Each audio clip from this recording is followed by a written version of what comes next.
Bienvenue à tous les pasteurs, séminaristes et fidèles présents à cette conférence en ligne de Nouveau Ciel Nouvelle Terre Shincheonji intitulée Témoignages sur les paraboles et la réalité des secrets du royaume des cieux.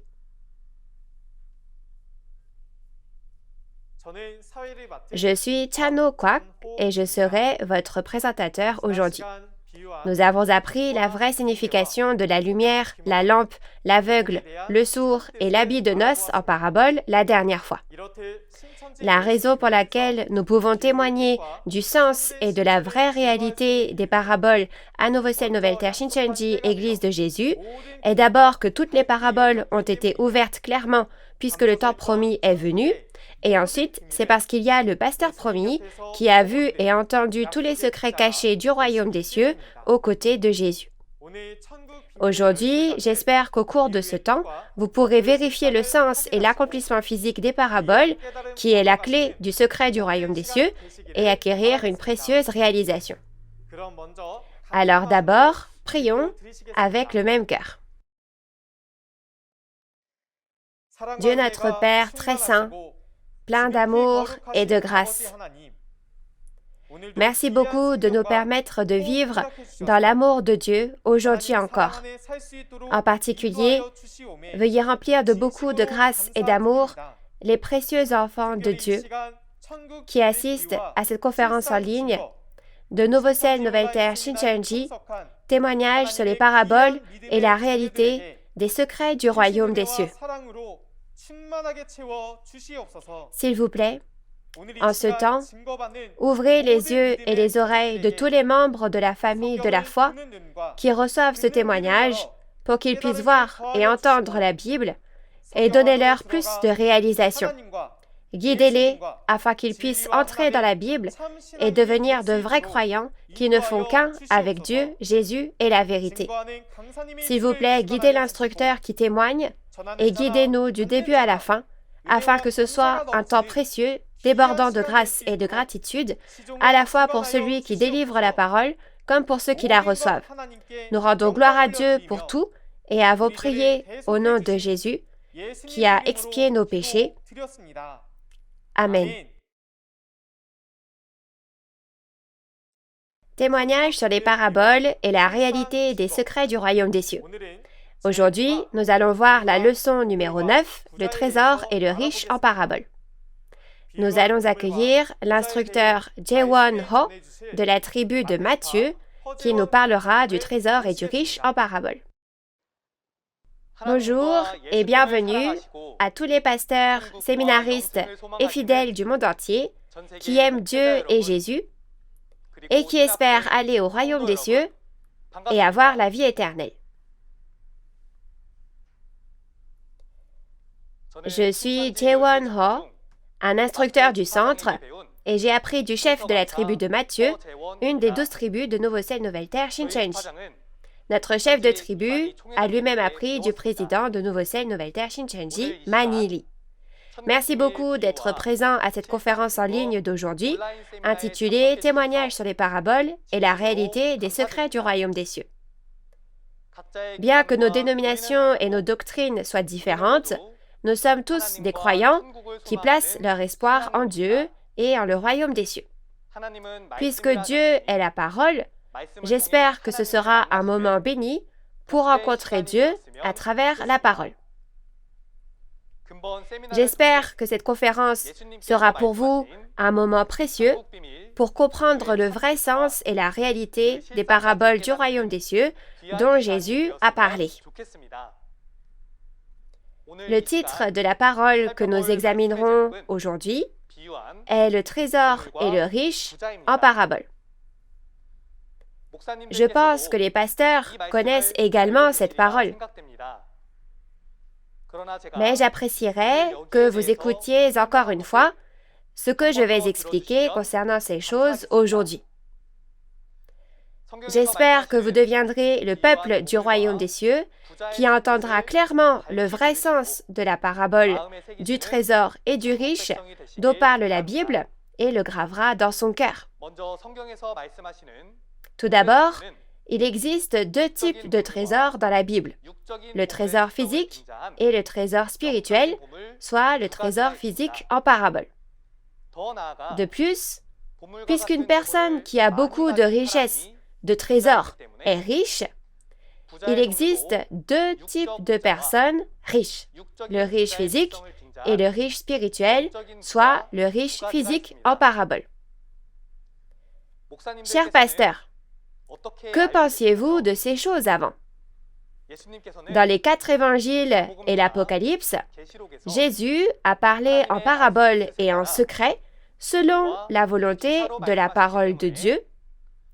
Nous ne devons donc pas le prendre au pied de la lettre, mais comprendre le vrai sens des paraboles cachées à l'intérieur. Aujourd'hui, je vais vous parler de la véritable signification du trésor et du riche en parabole. La véritable signification du trésor spirituel est la parole. Et le vrai sens du riche spirituel est une personne qui a beaucoup de paroles. Voyons donc d'où viennent ces véritables significations à travers les paroles de la Bible, une par une. Lisons tous ensemble le verset concernant cette parabole, Apocalypse 3, 17 à 18. Parce que tu dis, je suis riche, je me suis enrichi, et je n'ai besoin de rien. Et parce que tu ne sais pas que tu es malheureux, misérable, pauvre, aveugle et nu, je te conseille d'acheter de moi de l'or éprouvé par le feu, afin que tu deviennes riche, et des vêtements blancs, afin que tu sois vêtu, et que la honte de ta nudité ne paraisse pas, et un collier pour oindre tes yeux, afin que tu vois. Vous avez bien lu? En lisant les paroles de la référence principale, on voit que l'ange, c'est-à-dire le messager de l'église de Laodicée, un des messagers de cette église de la référence, a dit « Je suis riche et je n'ai besoin de rien ». Alors, puisque ce messager se dit riche, quel genre de riche est-il? Oui, il est soi-disant riche, n'est-ce pas? Mais l'important est que le messager de l'église de Laodicée que Jésus voit n'est pas riche, mais pauvre. Et il lui dit, achète de l'or éprouvé par le feu, afin que tu deviennes riche. Si le messager de Laodicée avait réellement été pauvre, aveugle et nu, il aurait forcément su qu'il était pauvre, aveugle et nu. Ce verset ne fait donc pas référence à un riche physique, mais au riche spirituel, le riche en parabole dans les prophéties. L'or nécessaire pour être le riche dont parle Jésus est donc aussi de l'or spirituel. Puisque l'or spirituel est un trésor, jetons un coup d'œil au trésor en parabole. Afin de comprendre la véritable signification du trésor en parabole, nous allons nous intéresser aux caractéristiques du trésor physique. Les caractéristiques du trésor physique sont utilisées pour parler du trésor spirituel en parabole, qui est le secret du royaume des cieux. Donc, si l'on connaît les caractéristiques du trésor physique, on peut facilement comprendre le véritable sens du trésor spirituel. Chers auditeurs, si je vous dis trésor, à quoi pensez-vous? À diverses pierres précieuses, telles que l'or, l'argent et le saphir, n'est-ce pas? Quelles sont les caractéristiques de ces trésors physiques? C'est précieux et ça a de la valeur, n'est-ce pas? La raison en est qu'ils ne changent pas d'apparence au fil du temps. Et comme tout le monde ne peut pas les avoir facilement, leur valeur est forcément grande. Dans la Bible, ces trésors sont décrits de plusieurs façons. Les types de trésors physiques dans la Bible comprennent l'or, l'argent, les perles, etc. Nous les qualifierons de trésors de manière générale. Jusqu'à présent, lorsque nous pensions aux trésors, nous ne pensions qu'au trésor physique. Mais lorsqu'il s'agit de trésors dans la Bible, nous devons penser à la fois au trésor physique et au trésor spirituel, soit le trésor physique au sens figuré. Ensuite, lisons la parole de Proverbe 25, 11 à 12. Comme des pommes d'or sur des ciselures d'argent, ainsi est une parole dite à propos. Comme un anneau d'or et une parure d'or fin, ainsi pour une oreille docile est le sage qui réprimande. Oui, vous avez bien lu. Il est dit que la parole dite à propos est comme des pommes d'or sur des ciselures d'argent, et que la réprimande du sage est comme un anneau d'or et une parure d'or fin pour ceux qui l'écoutent et la suivent. Cela ne fait pas référence à l'or physique réel, mais le trésor qu'est l'or ici sert à désigner la parole par comparaison. La parole dite à propos et la réprimande du sage se réfèrent toutes deux à la parole de Dieu qui ne change pas comme l'or. Comme c'est une parole très précieuse et qui ne change pas, cette parole est semblable à de l'or. Les paroles des hommes peuvent changer, mais la parole de vérité de Dieu, elle, ne change jamais comme l'or. Si on regarde ensuite les paroles du psaume 12, versets 6 ou 7 en fonction des versions, regardant le trésor, il est dit que les paroles de l'Éternel sont des paroles pures, comme de l'argent éprouvé sur terre au creuset et 7 fois épuré. Être pur signifie être propre et sans mélange. La parole de Dieu est donc pure et sans mélange. C'est pourquoi il est dit que c'est comme de l'argent éprouvé sur terre au creuset et 7 fois épuré.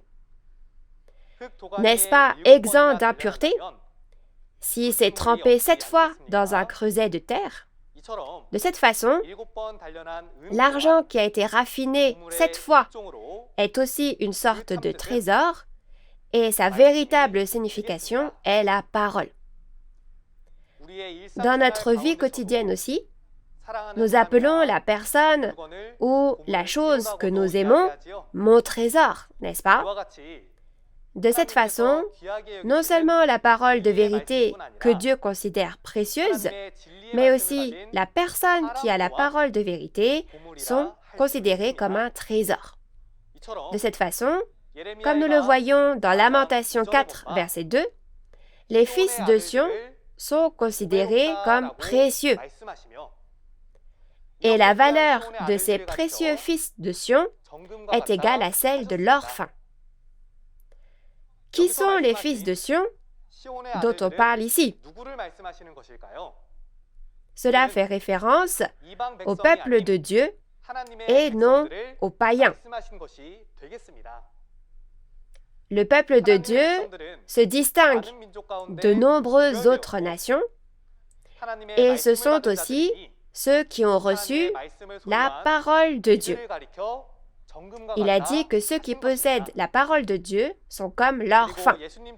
Et Jésus est aussi qualifié de pierre précieuse. Nous allons lire la parole de 1 Pierre 2, versets 4 à 5. Approchez-vous de lui, pierre vivante, rejetée par les hommes, mais choisie et précieuse devant Dieu. Et vous-même, comme des pierres vivantes, édifiez-vous pour former une maison spirituelle, un saint sacerdoce, afin d'offrir des victimes spirituelles agréables à Dieu par Jésus-Christ. Oui, vous avez bien lu. Il est dit que Jésus est une pierre vivante et précieuse. Une pierre précieuse vivante, soit une pierre qui a de la valeur, n'est-ce pas? Mais il est dit, vous-même, comme des pierres vivantes, édifiez-vous pour former une maison spirituelle. Donc, Jésus n'est pas la seule pierre précieuse, mais les 12 disciples de Jésus sont aussi 12 pierres précieuses. En résumé, ce que je viens de dire est la véritable signification du trésor spirituel. De plus, nous pouvons voir que la personne qui a la parole est aussi un trésor. Ainsi, on peut savoir que les fidèles qui ont la parole de Dieu sont aussi précieux qu'un trésor. Donc, chers pasteurs, séminaristes et fidèles, j'espère qu'à travers ce temps de conférence, nous aussi, nous serons remplis de la parole de Dieu et deviendrons le trésor de Dieu. Ensuite, lisons les paroles de Matthieu 25, 14 à 15, concernant le trésor. Il en sera comme d'un homme qui, partant pour un voyage, appela ses serviteurs et leur remit ses biens. Il donna 5 talents à l'un, 2 à l'autre, et 1 au troisième, à chacun selon sa capacité, et il partit. Vous avez bien lu? On parle ici du royaume des cieux en parabole. D'abord, quelqu'un, le maître, apparaît. Il doit partir en voyage dans un autre pays. Alors, il appelle ses serviteurs et après leur avoir laissé ses biens et être parti, il revient. Alors, qui est ce maître? C'est Jésus, n'est-ce pas? Jésus a promis qu'il reviendrait après être allé préparer une place. Donc, cela fait référence à Jésus qui revient comme promis. Jésus confie de l'or à chacun de ses serviteurs selon leur capacité. Que pensiez-vous qu'étaient les talents d'or mentionnés ici? Beaucoup de gens pensaient que ces talents représentaient le talent physique, soit nos facultés. Mais le talent est en réalité une unité de mesure pour compter la quantité d'or et d'argent, tout comme on dit 1 once, 2 onces ou 3 onces d'or. En d'autres termes, ce qui a été donné aux serviteurs n'était pas un talent au sens de faculté physique, mais de l'or. Jésus a donné à chacun de ses serviteurs respectivement 5 talents d'or, 2 talents d'or et 1 talent d'or. Les serviteurs ayant reçu 5 talents d'or et 2 talents d'or sont allés immédiatement faire du commerce et ont fait autant de profit qu'ils avaient reçu 2 talents d'or.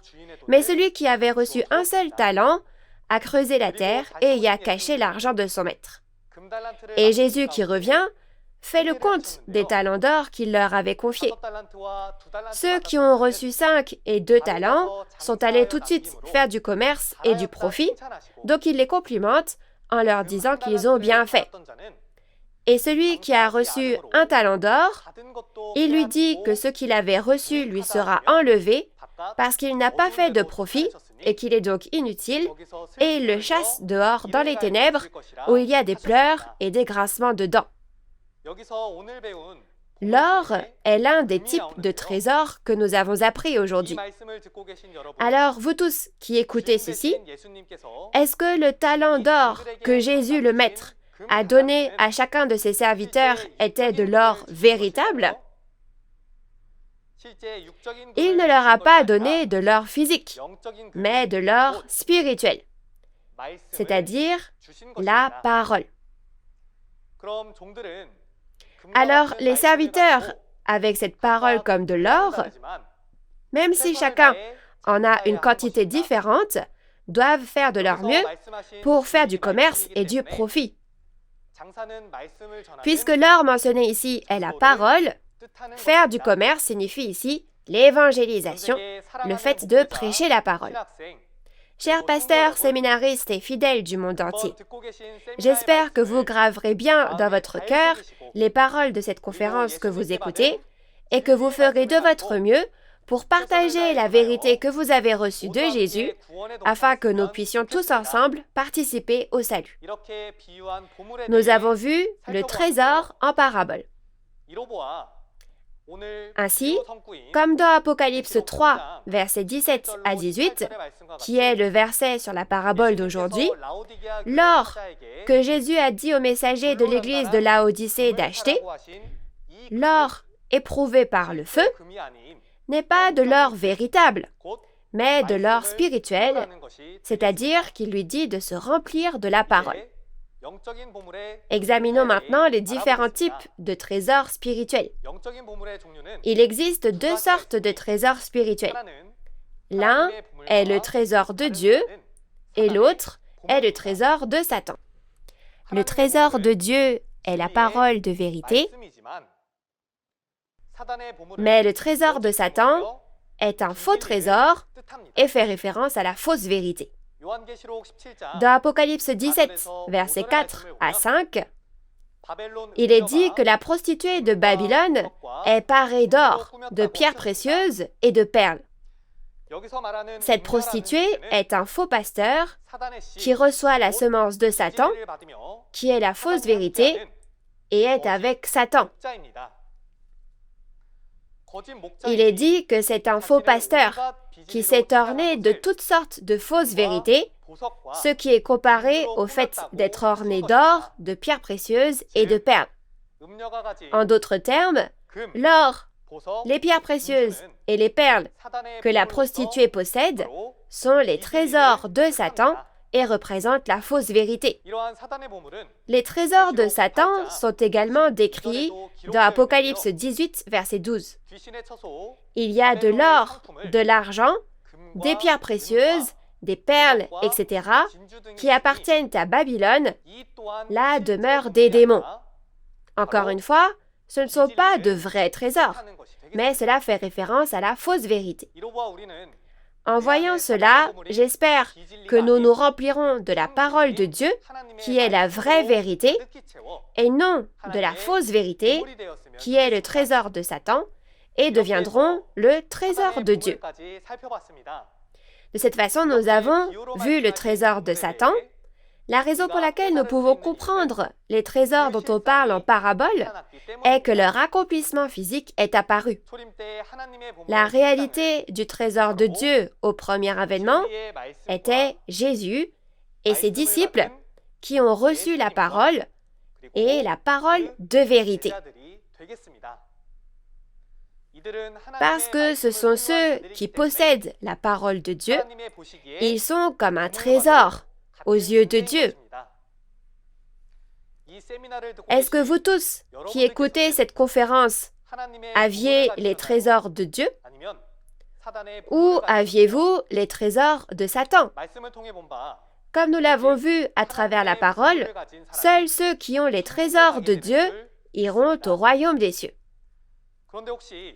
Mais avez-vous déjà entendu parler du fait que ce royaume des cieux que nous espérons est composé de trésors? Si vous espérez vraiment aller au royaume des cieux, vous devez bien réaliser ces choses, n'est-ce pas? Puisque nous regardons les trésors aujourd'hui, nous examinerons également le royaume des cieux du monde spirituel composé de trésors. Le royaume des cieux dans le monde spirituel où Dieu réside est composé de trésors. Dans Apocalypse 21, ces choses sont bien décrites.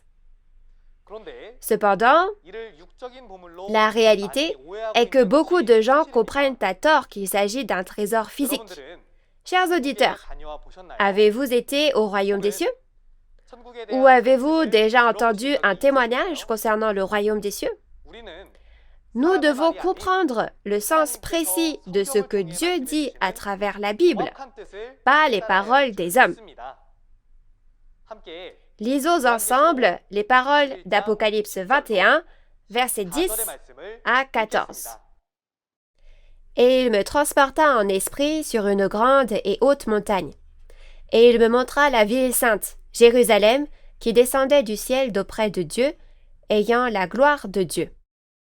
Son éclat était semblable à celui d'une pierre très précieuse, d'une pierre de jaspe transparente comme du cristal.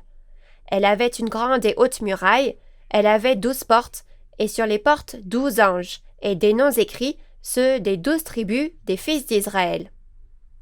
À l'Orient 3 portes, au Nord 3 portes, au Midi 3 portes, et à l'Occident 3 portes. La muraille de la ville avait 12 fondements, et sur eux les 12 noms des 12 apôtres de l'agneau. Vous avez bien lu? La ville sainte, la Nouvelle Jérusalem, est le royaume des cieux du monde spirituel. L'apôtre Jean, guidé par le Saint-Esprit, voit le royaume des cieux dans le monde spirituel. Et en le regardant, il y a 12 portes de perles et 12 pierres de fondation, c'est-à-dire 12 pierres précieuses. Cela fait référence aux 12 disciples de Jésus. Et il y a une ville faite d'or pur et une place, un chemin, fait d'or pur, ce qui signifie les paroles immuables et précieuses de la vérité. Et cette ville sainte, la Nouvelle Jérusalem, viendra sur le nouveau ciel et la nouvelle terre, soit Shincheonji, comme dans Apocalypse 21, versets 1 à 2. Chers auditeurs, si la ville sainte, la Nouvelle Jérusalem, le royaume des cieux du monde spirituel, était faite de véritables trésors physiques, ne l'aurions-nous pas déjà découverte avec la technologie moderne, avec la science et la technologie de pointe la plus évoluée de l'histoire de l'humanité que nous avons aujourd'hui? On aurait déjà dû l'avoir trouvée, n'est-ce pas? Par conséquent, la ville sainte, la Nouvelle Jérusalem, qui est le royaume des cieux du monde spirituel dont on parle dans la Bible, n'est pas constituée de trésors physiques. La ville sainte, la Nouvelle Jérusalem, est le royaume des cieux du monde spirituel, composé de trésors. C'est l'organisation du royaume des cieux, composée de la parole de vérité et de ceux qui ont réalisé la parole de vérité. La parole est le trésor spirituel, et les esprits qui ont réalisé la parole sont aussi des trésors spirituels. C'est ainsi que le royaume des cieux du monde spirituel est constitué de ces trésors spirituels. Puisque le monde spirituel, c'est-à-dire le ciel, est ainsi constitué de ces trésors, alors comme nous le confessons dans le Notre Père, sur terre également, il doit y avoir un endroit constitué des mêmes pierres précieuses, n'est-ce pas? Dans Matthieu 6, verset 10, il est dit que ta volonté soit faite sur la terre comme au ciel. Ce qui est accompli dans le ciel, c'est le royaume des cieux dans le monde spirituel. Et la terre fait référence au royaume des cieux dans le monde physique. Comme nous l'avons vu dans Apocalypse 21, le royaume des cieux dans le monde spirituel est composé de trésors spirituels. Et il y avait principalement 12 portes de perles et 12 pierres de fondation. Si c'est ainsi que cela a été fait au ciel, donc cela doit être fait de la même manière sur terre également. De la même façon, ce qui est réalisé sur cette terre, c'est le royaume des cieux physique, et le royaume des cieux physique est également composé de trésors spirituels. En d'autres termes, le royaume des cieux sur terre est l'organisation du royaume des cieux, composée de la parole de vérité et de ceux qui possèdent la parole de vérité, et il doit forcément y avoir 12 pierres précieuses et 12 tribus. Ce n'est qu'alors que cela devient l'organisation du royaume des cieux sur terre, telle qu'elle a été promise au ciel. Chers auditeurs, Nouveau ciel, nouvelle terre, Shincheonji, est composé de la parole de vérité et de personnes qui ont réalisé la parole de vérité selon ces paroles, et il y a 12 tribus. C'est l'accomplissement physique qui a été créé sur cette terre selon Apocalypse 21. J'espère qu'avec le sens de ces paraboles, vous réaliserez aussi clairement leur accomplissement physique et deviendrez les réalités du trésor que Dieu reconnaît. Ensuite, regardons la parabole du riche spirituel. Le vrai sens de la parabole du riche est un homme qui a beaucoup de paroles. Alors, pourquoi un homme qui a beaucoup de paroles est-il comparé à un riche? Pour comprendre cela, regardons les caractéristiques du riche physique. Quel genre de personne est une personne riche? Ceux qui ont beaucoup de richesses, telles que l'or, l'argent et les pierres précieuses, sont riches. Le riche a le genre de vie que tout le monde veut avoir. Donc, si nous regardons les types de personnes riches dans la Bible, nous pouvons les diviser en deux types, les riches physiques et les riches spirituels. Les riches sont divisés en deux catégories, donc il y a aussi deux types de trésors que les riches possèdent, les trésors physiques et les trésors spirituels. Il y a ceux qui sont physiquement riches, qui ont de nombreux trésors physiques, et ceux qui sont spirituellement riches, qui ont de nombreux trésors spirituels. D'abord, regardons les gens physiquement riches mentionnés dans la Bible. Jetons un coup d'œil à ce que Dieu a dit à propos des riches physiques et des riches spirituels dans la Bible, et si les riches peuvent aller au royaume des cieux, et quel riche est le riche qui va au royaume des cieux, et quel riche est celui qui va en enfer. Tout d'abord, les riches physiques. Comme nous l'avons vu dans Matthieu 6, verset 24, Jésus a dit « Nul ne peut servir deux maîtres ». Les deux maîtres ici sont respectivement Dieu et l'argent. Il est dit qu'on ne peut pas servir Dieu et l'argent en même temps. La même chose est également dite par l'intermédiaire de l'apôtre Paul. Dans 1 Timothée 6, verset 10, il est dit que l'amour de l'argent est la racine de tous les maux. C'est pourquoi ceux qui aiment l'argent sont trompés et s'égarent de la foi et finissent par beaucoup s'inquiéter et s'infligent eux-mêmes des tourments. Si vous aimez l'argent, vous n'aurez d'autre choix que d'abandonner Dieu et vous n'aurez d'autre choix que de renoncer à la foi, n'est-ce pas?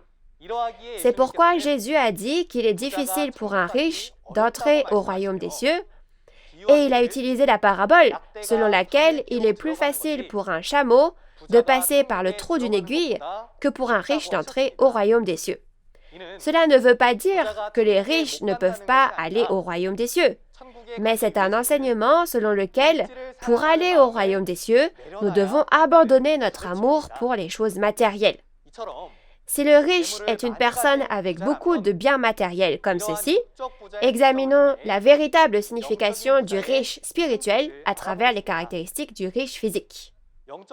Tout comme il y a deux types de trésors spirituels, il y a aussi deux types de riches spirituels.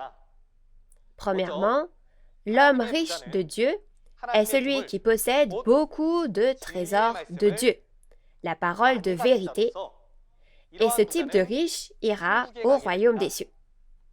Cependant, parce que les trésors spirituels ne sont pas seulement les trésors de Dieu, mais aussi les trésors de Satan, il y a aussi les riches de Satan. Si le trésor de Dieu est la parole de vérité de Dieu, le trésor de Satan est la fausse vérité. Une personne qui en a beaucoup est l'homme riche de Satan, et son résultat sera l'enfer et non le royaume des cieux. Dans Apocalypse 6, verset 15, il est dit que les rois de la terre, les grands, les chefs militaires, les riches, les puissants, tous les esclaves et les hommes libres se cachèrent dans les cavernes et dans les rochers des montagnes. Ce sont les gens qui seront jugés par Dieu et Jésus. Et ils se sont cachés dans des cavernes et entre les rochers des montagnes pour éviter ce jugement. Ici, les riches ne se réfèrent pas aux riches physiques, mais à ceux qui ont beaucoup de choses, c'est-à-dire beaucoup de trésors de Satan, la fausse vérité. Le résultat de ces gens est qu'ils seront jugés et iront en enfer. De cette façon, nous avons regardé aussi l'homme riche de Satan. Ainsi, comme vous avez pu le voir précédemment, l'homme riche en parabole est apparu dans la réalité. Au premier avènement, les riches appartenant à Dieu étaient Jésus et les 12 disciples.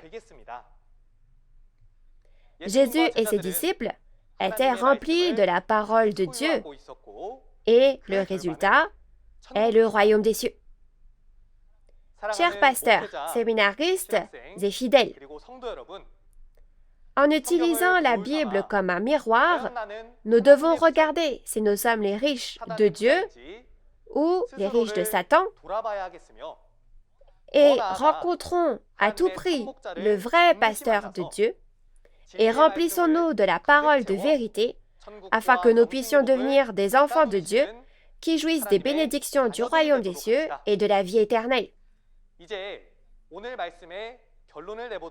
Passons maintenant à la conclusion de la parole d'aujourd'hui. Le trésor en parabole est la parole de Dieu qui ne change pas et est précieuse comme l'or. Et le riche en parabole est un homme qui a beaucoup de paroles.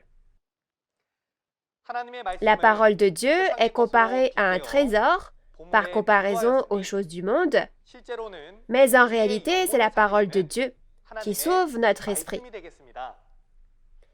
Elle ne peut être comparée à aucun trésor du monde. La parole de vérité de Dieu nous libère du péché et nous donne le salut, la vie éternelle et le royaume des cieux. Alors débarrassons-nous de l'avidité pour les trésors physiques et abandonnons la fausse vérité qui est la fausse richesse et devenons riches, des riches qui possèdent la parole de Dieu, afin que nous puissions tous atteindre le salut ensemble. Avez-vous bien écouté la parole d'aujourd'hui? Réalisons tous les secrets du royaume des cieux. Jésus a dit que si vous ne réalisez pas les secrets du royaume des cieux, vous ne pouvez pas aller au royaume des cieux. Alors en ce temps, le vrai sens des paraboles des secrets du royaume des cieux est clairement témoigné parce que ce que Jésus a dit en parabole s'est accompli et la réalité est apparue comme promis parce que le temps est venu. Nous devons le savoir à tout prix. Dans la leçon suivante, un autre instructeur des 12 tribus de Nouveau Ciel, Nouvelle Terre, Shincheonji, témoignera très clairement de l'eau, la source et le fleuve en parabole. Le prochain instructeur est un meilleur instructeur que moi. Alors j'espère que la prochaine fois aussi, vous écouterez et réaliserez clairement. Pasteur, séminariste et fidèles qui avez donné de votre précieux temps pour écouter la parole, je crois que Dieu qui voit cela sera sûrement très content. Maintenant, pour finir, dans le sens où nous sommes un en Dieu et en Jésus, j'aimerais que l'on puisse clamer ensemble « We are one ». Quand je dirai « We are one », veuillez lever le doigt et le clamer ensemble.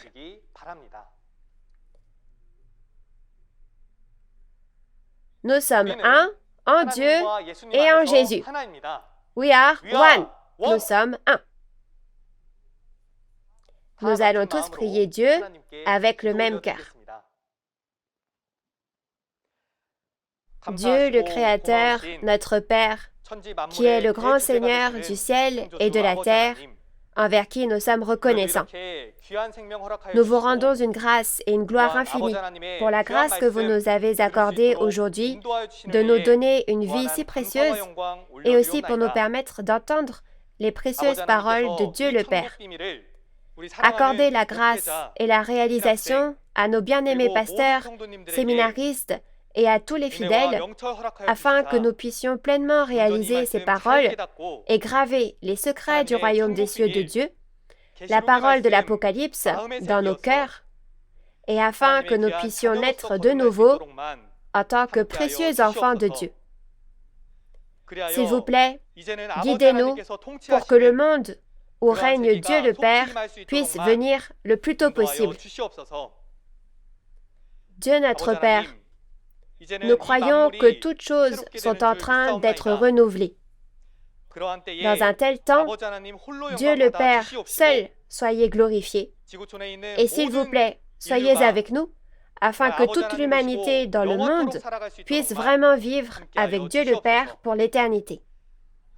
Nous espérons que vous entendrez toutes ces prières et nous prions dans le nom saint et miséricordieux de Jésus-Christ. Amen. Merci d'avoir écouté jusqu'au bout.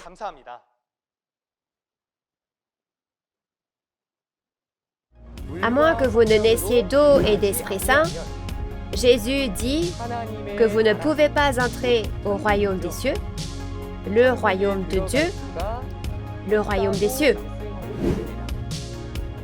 Alors, pour entrer au royaume des cieux, vous devez d'abord savoir ce qu'est cette eau, n'est-ce pas? Il est dit que ceux qui boivent l'eau que Jésus donne n'auront plus jamais soif et qu'une source d'eau qui donne la vie éternelle jaillira de leur sein. Comme vous pouvez le voir dans la vidéo, une conférence aura lieu lundi prochain sur le thème de l'eau, la source et le fleuve en parabole. L'heure sera la même qu'aujourd'hui, à 10h du matin, alors j'espère que vous et moi allons tous être en mesure d'entrer dans le royaume des cieux désiré en y assistant. Les conférences en ligne de Nouveau Ciel, Nouvelle Terre, Shincheonji, témoignages sur les paraboles et la réalité des secrets du royaume des cieux, sont diffusées simultanément en 24 langues à travers le monde via la chaîne YouTube officielle de Nouveau Ciel, Nouvelle Terre, Shincheonji. Les conférences sur l'Apocalypse qui se sont tenues jusqu'en décembre dernier ont déjà suscité beaucoup d'intérêt de la part de nombreux pasteurs et écoles de théologie du monde entier. Ils ont signé un protocole d'entente avec Nouveau Ciel, Nouvelle Terre, Shincheonji, Église de Jésus, et nous sommes en train de devenir un. Nouveau Ciel, Nouvelle Terre, Shincheonji, Église de Jésus est ouverte à tous ceux qui aspirent à la parole. En plus des paroles que vous avez entendues aujourd'hui, si vous avez d'autres questions ou demandes de renseignements sur Nouveau Ciel, Nouvelle Terre, Shincheonji, Église de Jésus et sa doctrine, veuillez nous contacter au numéro représentant indiqué à l'écran. Nous vous informerons en détail et avec amabilité. Avec la prière que le Seigneur nous a enseignée, nous allons clôturer cette conférence en ligne de Nouveau Ciel, Nouvelle Terre, Shincheonji aujourd'hui. Nous allons faire le Notre Père. Notre Père, qui es aux cieux, que ton nom soit sanctifié, que ton règne vienne, que ta volonté soit faite sur la terre comme au ciel. Donne-nous aujourd'hui notre pain de ce jour. Pardonne-nous nos offenses, comme nous pardonnons aussi à ceux qui nous ont offensés. Et ne nous laisse pas entrer en tentation, mais délivre-nous du mal, car c'est à toi qu'appartiennent le règne, la puissance et la gloire pour les siècles des siècles. Amen. Je remercie sincèrement la famille de Dieu d'avoir été avec nous.